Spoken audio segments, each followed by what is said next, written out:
I love supers, don't you? I mean, come on, they turn any loathsome jarhead titan into the fucking killdozer. But alas, Bungie implements things like super cooldowns to bring balance to the game. But to the super cooldown and Bungie as a whole, I respond with, nuh-uh. And you too can respond with, nuh-uh, to Bungie's attempts to make a balanced game. Here's the Titan build. The main exotic for this build is Doomfang Pauldron. These gauntlets grant super energy on melee kills. Along with this, Sentinel Shield's melee kills recharge your shield throw, and they give you an extra shield throw. On top of all of this, shield throw kills extend your super energy.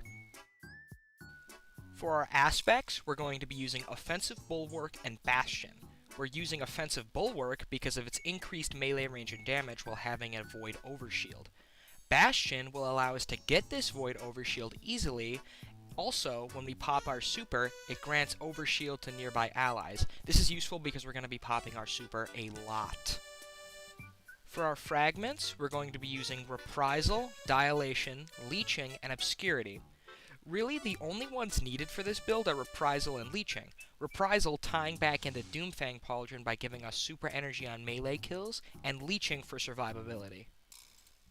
For our exotic weapon, we're going to be using the Monte Carlo.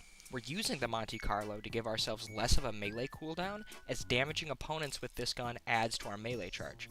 Plus, this exotic is getting a catalyst next season, so it might be pretty good. P.S.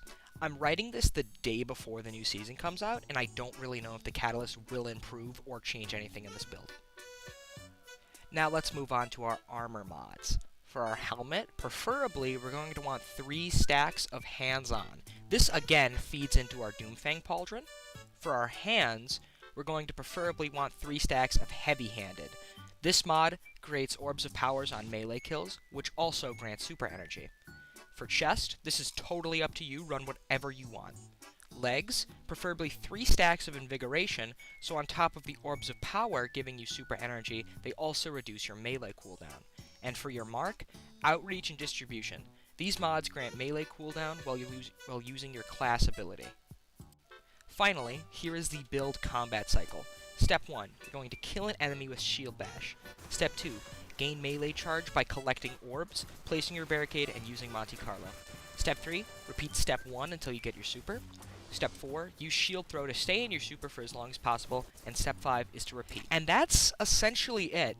Of course, run reserve mods on your chest for your heavy weapon, but other than that, congrats. You're officially ready to take on Crota or Axis on the 26th. Thank you for watching, and I'll see you guys on Raid Day. Have a great day.